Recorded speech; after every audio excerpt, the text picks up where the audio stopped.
So I grew up in Santa Cruz. There's pretty like strong surfing culture, you know.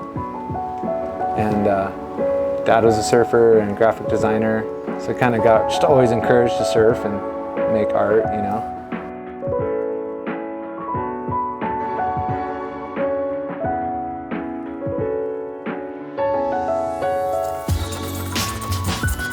There's a surfboard company that had like an artist, Drew Brophy, that would draw with paint pens all over the boards. And I just was like, that's it, that's what I gotta do. And so got some paint pens and drew on my board, my friend's board, my friend's friend's boards, and just was all about it. Started making surfboards.